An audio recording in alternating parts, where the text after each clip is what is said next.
Have you ever noticed how some scenes in movies feel flat?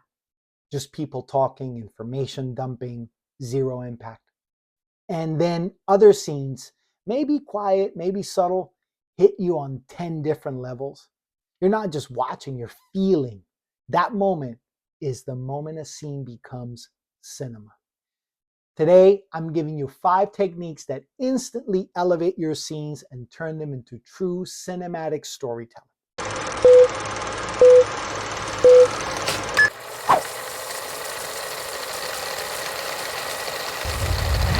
Hello, I'm Miguel Parga, best-selling author of What They Didn't Teach You in Film School and Make Your Own Movies.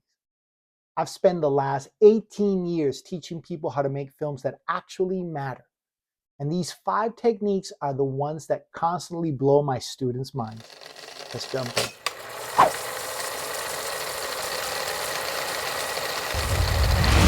One thing I tell my students constantly: the camera hates lies, but it loves subtext. The movie camera is basically an X-ray machine for emotion. It doesn't care how good your acting is. It goes straight through the performance, through the eyes, into the truth underneath. Now, good screenwriters use that to their advantage. The mistake beginners make, they write the turning point on the nose. If the turning point is they fall in love, a beginner will write something like, "You look beautiful. You look beautiful too. You know what? I love you. I love you too." No, please don't do this, I beg you. That's not a scene, that's a Valentine's Day card with dialogue. So what do you do instead? You hide the turning point under something mundane. Put them in a kitchen. Have them cook. The dialogue is simple. It's about cooking. Pass the salt. Have you done this before? Turn up the heat. I'm not that hungry. Who cares? It doesn't matter.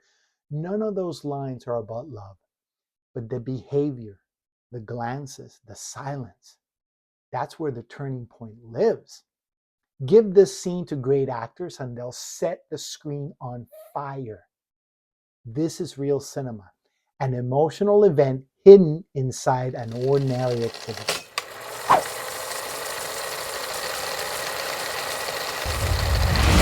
This is one of my favorite things to teach because it's the moment students go, "Oh, that's how you make the character feel real." So what is the private moment? It's a moment where the character is usually alone, not advancing the plot, but revealing a part of themselves we would never see any other way. It's like letting the audience peek behind the locked door. My favorite example is Miles stealing money from his mom in Sideways by Alexander Payne. This scene shocked me when I first watched it, and I remember people literally walking out of the theater during this. And here's the crazy part. The scene does nothing to advance the plot. We don't need to know where Miles gets his money, but we do need to know who he is.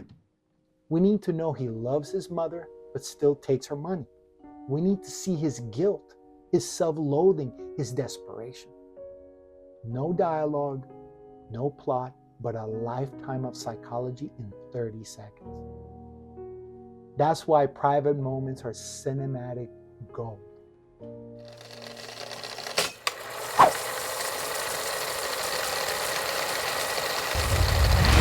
If you want a character to feel important, don't show them too quickly.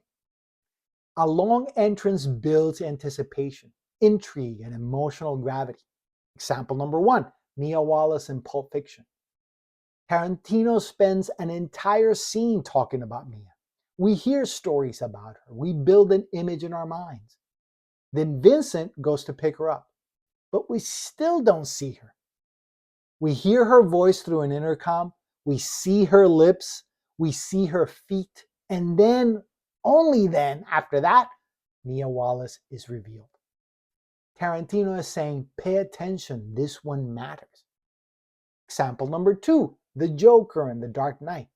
One of my favorite long entrances of all time.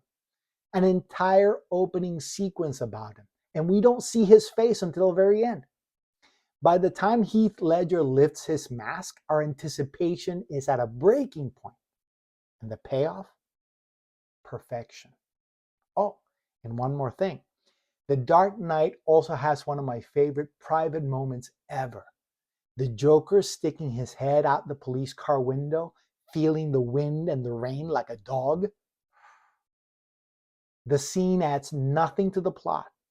You don't need it. You could cut it out. But why would you? It tells you everything you need to know about him. That moment alone is cinema.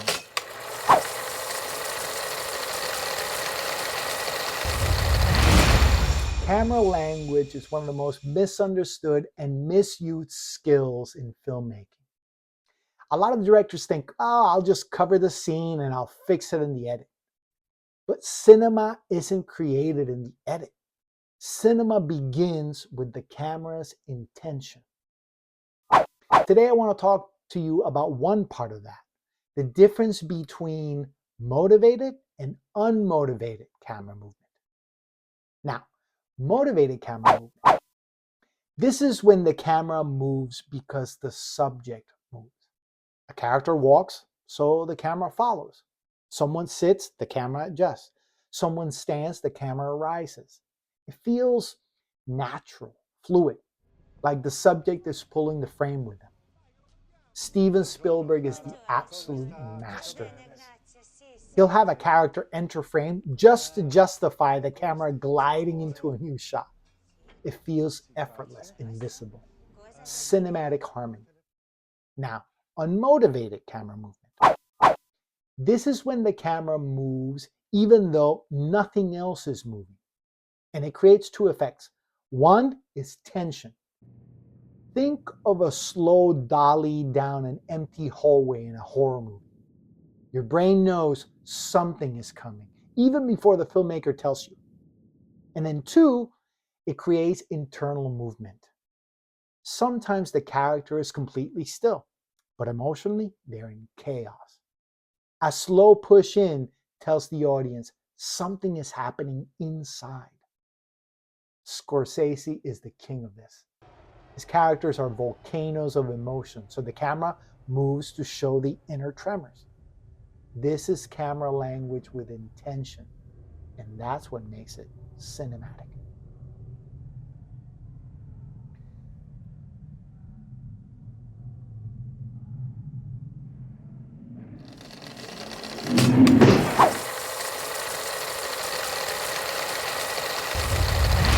Filmmaking is a long series of choices, and two of the biggest ones are production design and costume design.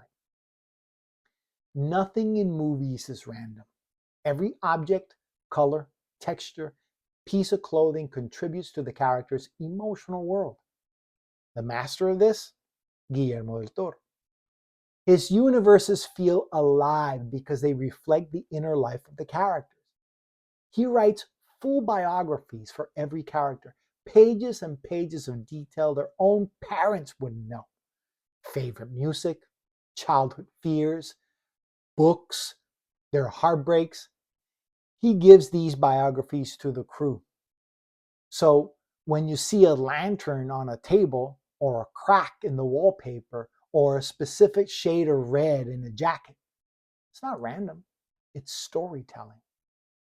If you haven't seen his Frankenstein, go watch it now. Every frame is designed to make you feel like the character, to live inside of their psychology. This is production design as emotional architecture. And when used correctly, it elevates every scene into cinema. If this hit home, smash the like button and subscribe. It really helps the channel grow. And if you're ready to level up your storytelling, start where it truly matters, the story itself. In my mini course, From Meh to Masterpiece, I break down the secret code behind every truly great story. Link is below. And remember, don't just direct your movies, direct your